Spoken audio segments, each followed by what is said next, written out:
لو أنزلنا هذا القرآن على جبل لرأيته خاشعا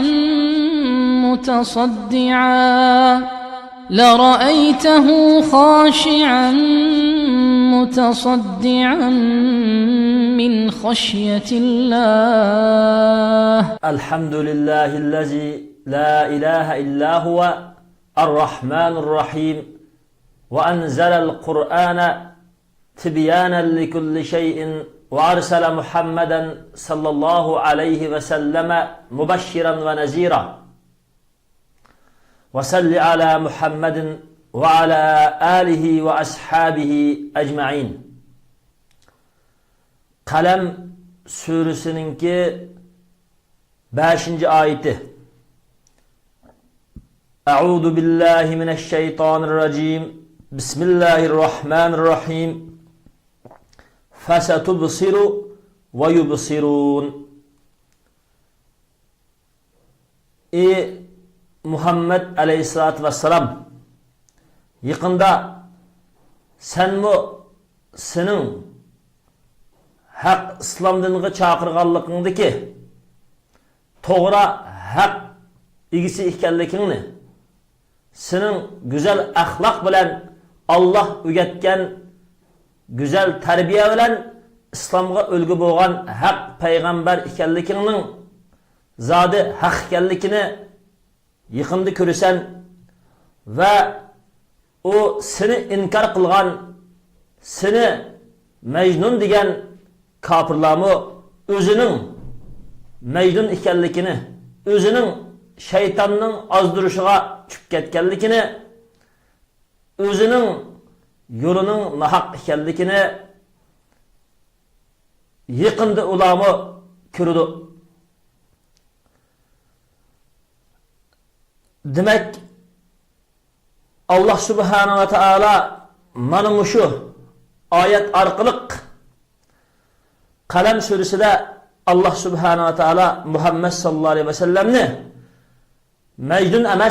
Mecnun emeskinin delili Muhammed sallallahu aleyhi ve sellem ve inneke le'ala hulukin azim. Hakikaten sen Muhammed elbette yuqura güzel ahlak üstüge sen der Muhammed sallallahu aleyhi ve sellemni maqtaş arqılık Muhammed sallallahu aleyhi ve sellemnin ki her kandak bir Allah'tan etkelgen vahide bayan kılışta ve özü bayan kılgan hakka amel kılışta güzel ahlak bilen bulup dünya insanlarını ve özge ergeçken Müslümanlarını küfrünün zulmetlerinden imanның nurgu çıkırış üçün Muhammed sallallahu aleyhi ve sellem'nin hayatıda bergen bağlılık, kurbanlıkları kattıqçılıkta, musibette ve eziyetke uçurgan çağda, aciz çağda, kışlık çağda her kandak bir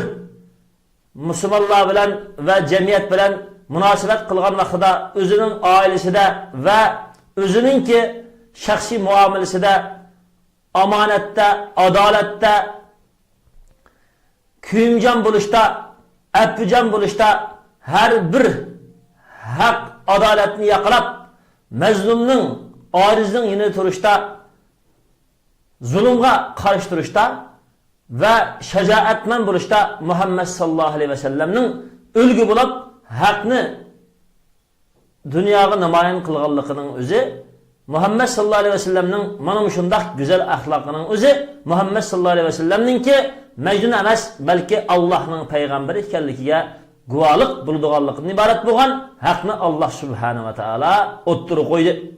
Unudun ki Allah Subhanahu ve Teala her kandak bir insanın ve her kandak bir hak turguçu Muhammed sallallahu aleyhi ve sellem yürüdü mangıcı mümin Müslümanlarının ve Muhammed sallallahu aleyhi ve sellem'nin yolu karşılık kılgıcı zalimlarının hemmisiga Allah Subhanahu ve Teala alahide tahrik bilen ularının yaxşı iş kılganlarını özünün kıldığan işininki yaxşı neticesiga eriştirganligini ularının yolunun hakikallikini yamanlık bilen hak karıştırganlarının akıbeti yaman bulduğanlıkını Allah Subhanahu ve Teala alahide tahdid kılış ve haq meydanı turganlarga bisharat qilish orqali bu oyat kalima orqali yaqinda sen Muhammed Aleyhisselam körüsen ve ularni körüdü deb Allah Subhanahu ve Teala keskin insanlar köz aldida birinci qilib haqninki aşkarı bulduğanlıqını ve bütün dünya bununla şahit bulduğanlıqını Muhammed sallallahu aleyhi ve sellem Allah Teala'nın ilip gelgen haqның rastkellikini ve Muhammed sallallahu aleyhi ve sellem'ninki haqkellikini her bir Müslüman ve her bir dünya ahli körüdüğanlıqını bayan kıldı. Demek ey Muhammed aleyhisselam sen senin imanının neticelerini ve senin haqqını dünyaya çaşqanlıqının haqqı yüzden gellikinin neticelerini güzel ahlakının ve rastçılıqının ve Allah Teala'ga dünyada hakiki bağlanğanlıqının ki neticelerini sen görürsen. Allah Subhanahu ve Teala sana yardım buyurdu, seni ve seninki kadrini üstün kılıdır. Senin düşmanını xuddi Bedir urushida Mekke Quraysh kafirlerini halak kılgandek senin düşmanını yetim kaldırdı, har kıldı. Düşmanların bu özlerinin haqqını yalgan deganlikning neticelerini ve özlerinin haqdan yüz örgenlikning neticelerini görür. Haq yolunu taşlap şeytani reislerinin kendinden minip haqni inkar qilganligining, kafir bo'lganligining, asilik qilganligining Allah avatgan haqqa ve ilahi bo'lgan Qur'onga, payg'ambarga qarshi meydan turganliginingki neticelerini, yaman akibatlarini ko'rdi. En muhimi müşrik kafirler sizlar özüңlarning pastkash axloqinglarni, kesel fikringlarni, to'g'ri yo'ldan chetnab ketganliginglarni, haqqa yaman muomala, yaman pozitsiya tutqaninglarning oqibatini ko'rishlar. Bu dünyada mana shundoq haq egalari haqning oshkori bo'lganligini, g'alaba qozonganligini, nahaqningki bu dünyada mag'lub bo'lganligini hammamiz ko'ramiz. Xuddi Ad qavmining halak bo'lgandek, Musa alayhisolamning keydini qo'lab Fir'avnning halak bo'lganidek, bütün dünya insonlarining nazarida halak bo'ldi deb qaralgan kuchi ojiz Musa alayhisolam halak bo'lmay Allah Teala'ga esilgan Musa aleyhisselamning qalbi qazınıp Fir'avn ve onun qo'shonininki halak bo'lganidek, shunaqla Muhammed sallallahu aleyhi ve sellem onun sahabalarininki Bedir urushida ve ondan keyin g'alaba qozonib dünyada İslam nurining bizgacha haq hidoyat bilan yorib kelgandek ve shundaqla doim kufrining, inson ve jinning shaytonlarining her türlü azg'un fikri ve iddialarının yalg'onchiligi, ularning yaman axloq ekanligi, ularning nachar psixika, nachar bo'lgan huy mijozli ekanligi, dunyoga buzg'unchilik, dunyoga zulm, tajovuzchilik, gunoh ma'siyat, haq qarshi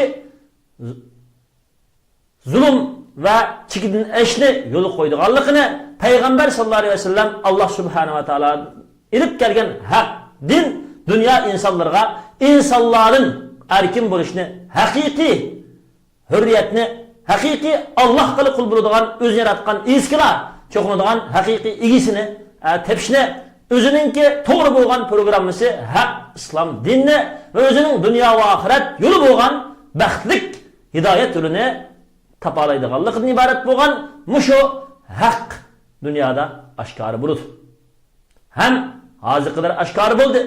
Shuning uchun hozirgi zamonda ko'rilayotgan barliq dunyodagi jahongir zolim kofirlarmi ularning amiriyatda qilgan barliq suiqastlari, barliq yolg'on tashviqotlari va barliq dunyoda paydo qilgan har qanday axloqsizlik ve fikrde azgınlık ve insaniyetke ularning fikrini, ularning e'tiqodini, ularning tushundisini aldamchilik bilan zo'mgarlik, tajovuzchilik qilgan mushu yaman ideya, yaman axloqlari insoniyatga oshkor bo'lmoqda, ham oshkor bo'ldi, ham bular yer yuzida Allohning diniga, Allah yordam qilish bilan mu'min musulmonlar o'ziga tushirgan haq dinni payg'ambar sallallohu alayhi vasallam va sahobalar din va hayot, din va axloq, din va jamiyat va din va haqiqiy odimiylik bilan dinga haqiqiy yuzlangan vaqtida Alloh subhanahu va taolo dunyoda haq islom dinini barliq dinlar va barliq zolimlar ustidan g'alaba erishtirdi. İslam dininin haq nurining g'alaba qilganligini har bir musulmon ko'rdi. Bularmi Xitoy kommunist zolimlarga o'xshash kech kunduz mayli iddia fikrida, axloqda, odimiylikda, hattoki bir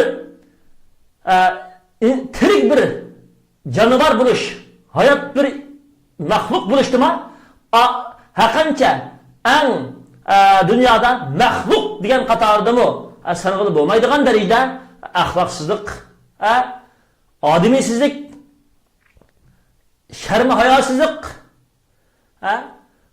ana shundaq chekidan oshgan ochko'zlik, chekidan oshgan tajovuzchilik, chekidan oshgan zo'mgarlik va vahşilikni ibaret bo'lgan mana shundaq axloqsizlikning jazosini bu dunyoda ular tatib qat'iy ot samut qavmi fir'aunlar halok bo'lgandek qat'iy halok bo'ldi va barliq shuningdek chekidan oshgan zolimlarmi halok bo'ldi. Ham ular qatilib bu oyatning yana bir ma'nosi yaqinda sen Muhammed Aleyhisselam ko'rasan va u chekidan oshgan kofirlarni ko'rdi. Nada desa oxiratda Allah Teala'nınki aldığı bağanlıqda özlerinin en qattiq dert elem en pes orunda Allah Subhanahu ve Teala'nın qattiq azabıga menguluk devzixiga kıyamet günüse bütkül insanlar alıda rasva buluşunu ibaret olan Allah aldı ki harlıkka özünün tututmangan yolu yalgan akidesi, siyaseti ve barlık yaman ahlaklarının hemmisi insaniyet kılgan tecavüzçülükleri, zulümleri ve insaniyetke her kandak bir tangan yalgan iddia fikirlerinin kıyamet günüsü Allah'ın aldığı bağın vakıda Allah'ın azabıga, Allah'ın ki menguluk hesabı dövzükhine kirdiğanlıktan ibaret bo'lgan yaman kunni ko'rgan vaqtida o'zininki eng yaman azg'un yo'lda mang'anligini ular ko'rdi. Shuning uchun Alloh subhanahu va taolo Qur'oni Karimda yana bir oyatda deydi-ki: "Estaizu billahi mineşşeytanirracim. Bismillahirrahmanirrahim. Seya'lamuna gadan menil kezzabul ashir." Yaqinda ular ata, ya'ni qiyomat kunisi chekidan oshgan yolg'onchining kim ekanligini bildi dedi. Demek kıyamet günüsü bular özünün chekidan oshgan yolg'onchi, chekidan oshgan kazzab, haq qarshi, Allah avatgan payg'ambarga qarshi, Allah tushirgan islomning qarshi, Allah subhanahu va taolo ularga programma baxit qilib belgilab bergan islom dinining halol haram yo'l-yo'riqlariga qarshi maydon turganligidan iborat bo'lgan ana shundaq zo'migarligining cezasını kıyamet günüsü ular ko'rdi. Endi en muhim bo'lgan nuqtalardan birisi, masalan, her qandaq bir mu'min ve her qandaq bir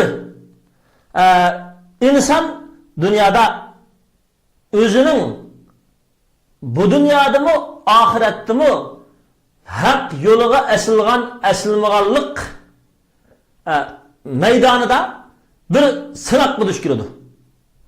Muşu sınaqda haqni tanlaganlar, nefsi qarshi turganlar baxtga erishadi.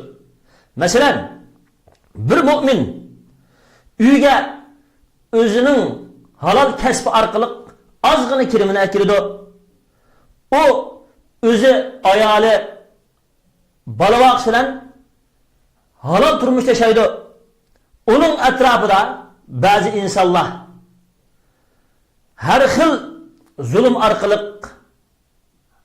halol haramni ayırmay yamanlıqdan, parxurluqdan, günah ma'siyat, zo'migar tajovuzchilikdan dinni satish orqali tapqan har turlik yaman pullar orqali ular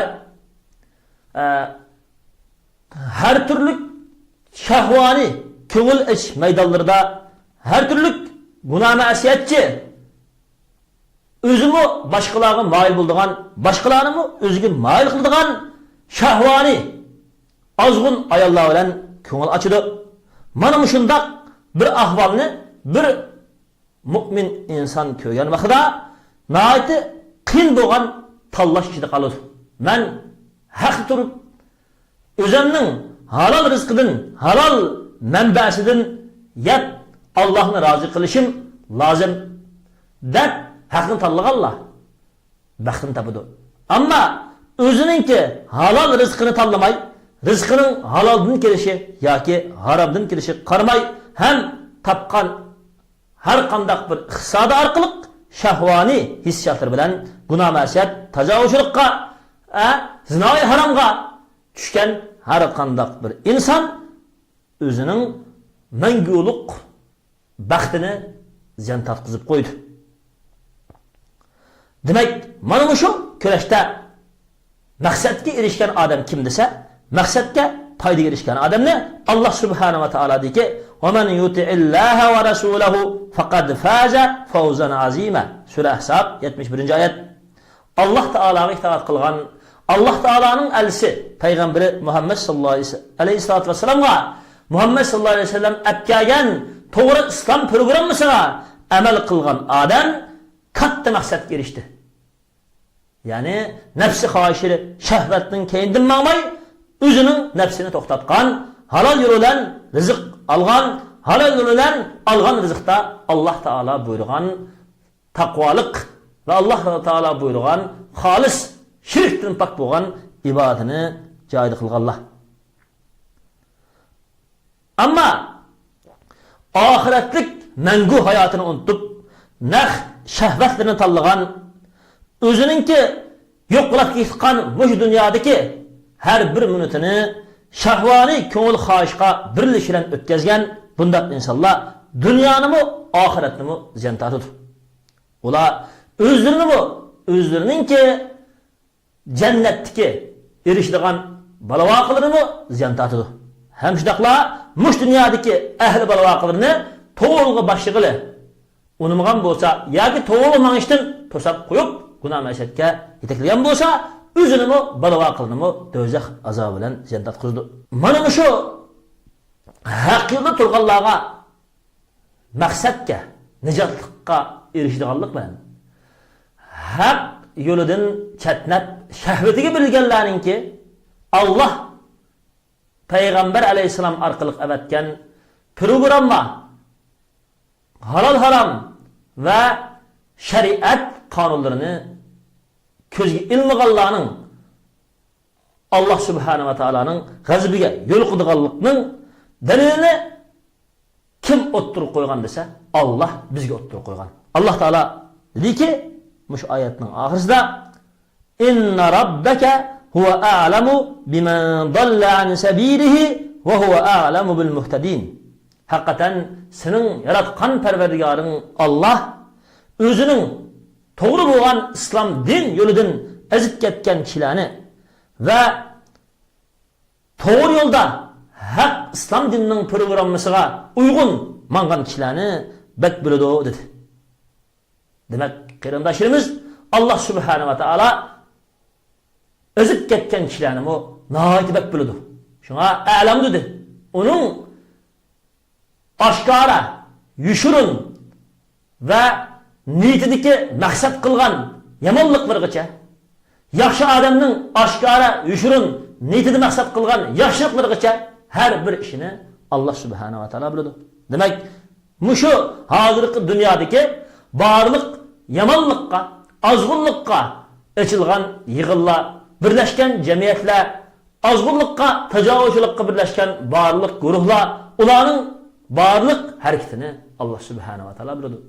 Payg'ambar sallallohu alayhi vasallamning yo'liga, islom din hidoyatiga uyg'un birlashgan barliq to'g'rilmaganlarni Alloh subhanahu va taolo o'zi biladi. Endi biz mu'min musulmonlar hozirgi jamiyatimiz qarta qanday hukm qilamiz? Biz sirtqi ko'rinish qarab haq maydoniga agishib mangan islom dinining ko'rsatmalariga, halol haramiga ayirib muomala qilib, taqvolik amniyati bilan yashagan insonlarning sirtqi ko'rinishiga qarab muomala qilamiz. Ishning sirlariga Allah subhanahu va taolo o'zi o'rgib bo'ldi. Allah subhanahu va taolo hamma ishni bilib turdi. Shuning uchun har qanday bir inson avvalan nafsining, ma'naviyatining taqvodor bo'lishiga ahamiyat berish kerak.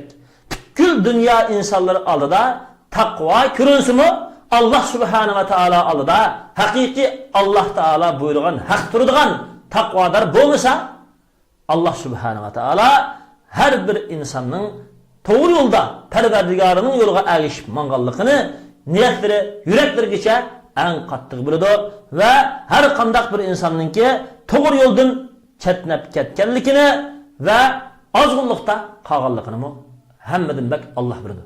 Bir mu'min musulmon haq maydonida mustahkam turib, Qur'on hadisga uyg'un yashab, ham shundaqla har bir ishi Allah rozi bo'lgan haq islom dinining programmasiga uyg'un bo'ladi ekan, butkul zolimlar har qanday haqdan chetnab ketgan kofirlar u haqda turgan mu'min musulmonni ayiblisimi uningga parvo qilmay haq turishi, haqda mustahkam turib haq uchun qurbonlik qilish lozim.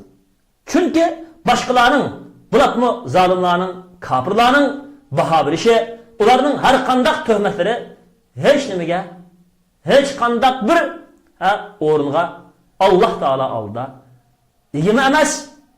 Ham Allah subhanahu va taolo haq taraflaridan, haq egilaridan birdan bir tashabbus qiladigan, birdan bir Allah taolo talab qiladigan majburiyat zolimlar, kofirlar haqni yo'qotishga yoki haqga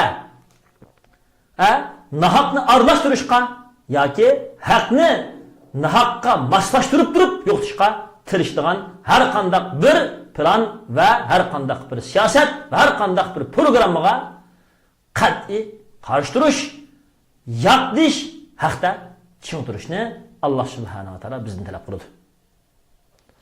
Shuning uchun Allah subhanahu va taolo to'g'ri yo'lda kimning bak turadiganligini, kimning ozg'un yo'ldan ma'diganligini, bak biladiganligini Allah subhanahu va taolo bizga bayon qildi. Va salli ala Muhammadin va ala alihi va ashabihi ajma'in.